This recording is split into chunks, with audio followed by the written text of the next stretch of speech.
This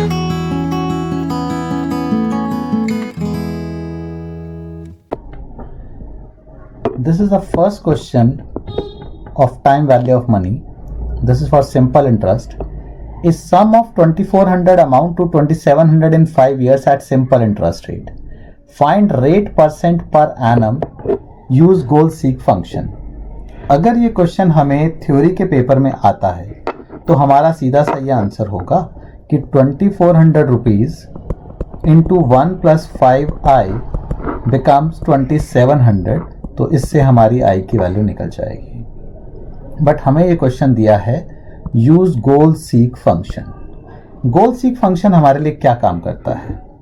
principal हमने इसमें 2400 ले लिया, इंटरेस्ट रेट हमें पता नहीं है जो हमें कैलकुलेट करना है, से मैंने 1% ले लिया। स्टार्टिंग पॉइंट आप कुछ भी ले सकते हैं। Amount is 2700, amount is 2700, this is given.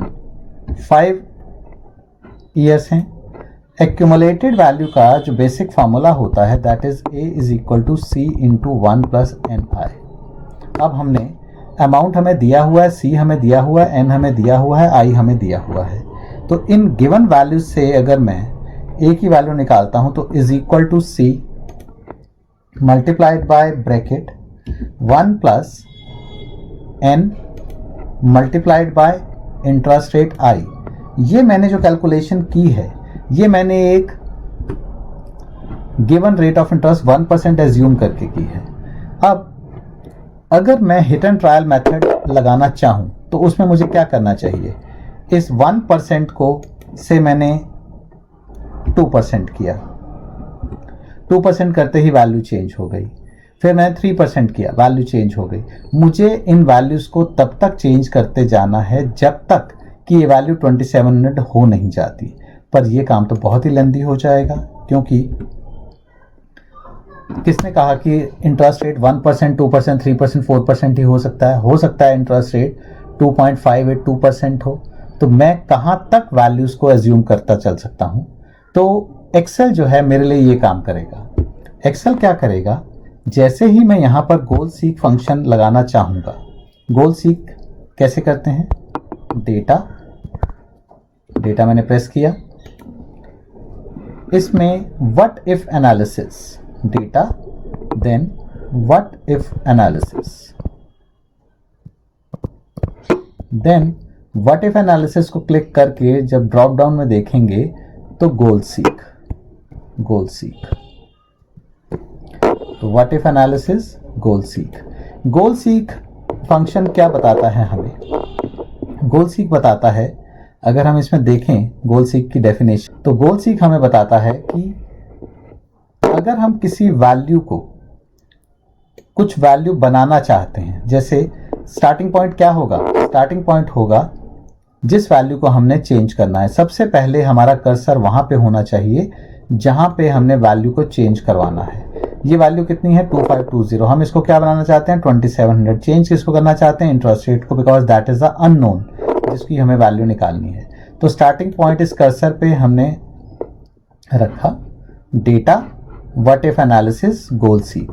अब ये अपने आप देखो इस सेल को इसने सेलेक्ट किया हुआ है, क्योंकि हमने यहाँ पर स्टार्टिंग पॉइंट पे ये सेल हमने सेलेक्ट करके चले थे। ये अपने आप इस सेल का रेफरेंस दे रहा है, हमें इसमें कुछ नहीं करना है। इस सेल को हमने क्या बनाना है? 2700। इसको आप किसी सेल के साथ रेफर नहीं कर सकते, यानी कि अगर मैं चाहूं भी कि इसको मैं यहाँ पे इस सेल को इससे सेलेक्ट कर लूँ, नहीं, ये मुझे करने ही नहीं देगा। ये वैल्यू फिजिकली ही इनपुट करनी पड़ेगी 2700 बाय चेंजिंग सेल। किस सेल को चेंज करना है? इंटरेस्ट रेट को चेंज करना है। तो अब ये गोल सीक मेरे लिए क्या काम करेगा? ये डिफरेंट एक के बाद एक आइटरेशन परफॉर्म करेगा, यानी कि ये इस सेल की 1% से वैल्यू को इनफाइनाइटली चेंज करता जाएगा जब तक कि इसको ये वाली वैल्यू जो है 2700 मिल नहीं जाती। जैसे ही मैं ओके प्रेस करता हूं, इसने इनफाइनाइट आइटरेशन परफॉर्म कर ली हैं और इसके बाद इसने हमें रिजल्ट दे दिया कि ये वैल्यू इंटरेस्ट रेट जो है 2.5% का होना चाहिए।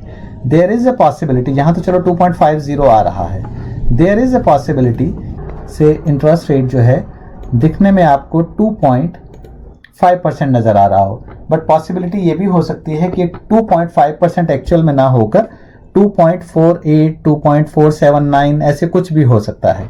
तो इसलिए मेक श्योर कि ये जो है आपका इंटरेस्ट रेट ठीक है। इसके लिए आप इंक्रीज डेसिमल करके देख सकते हैं कि ये वैल्यू क्या है। एग्जाम्पल के लिए मान लो मैं एक वैल्यू लिखता हूं, मैंने एक वैल्यू लिखी 2.4889। इसको अगर मैं देखिए 2.5% नजर आ रही है, हमें दिखने में हमें 2.5% नजर आ रही है, बट अगर हम इसके अंदर जाके देखते हैं तो ये वैल्यू एक्चुअल में 2.4889 है। तो इस तरह से जब भी आपका ये जो आंसर दिया होगा उसको आप कंफर्म कर लें कि ये वैल्यू जो है 2.5% अगर दिखाई दे रही है तो एक्चुअल में 2.5% है या क्या है, क्योंकि आपको डेसिमल के बाद 3 पॉइंट तक परसेंटेज में भी आंसर करेक्ट सिग्निफिकेंट फिगर्स जो है आपकी 3 डेसिमल प्लेस तक तो रहेंगी। अगर आप परसेंटेज में लिख रहे हो और अगर डेसिमल में लिख रहे हो तो डेसिमल के बाद आपको 5% जो है वैल्यूज लेनी पड़ेगी। तो गोल सीक फंक्शन हमारा अब क्लियर हो गया है।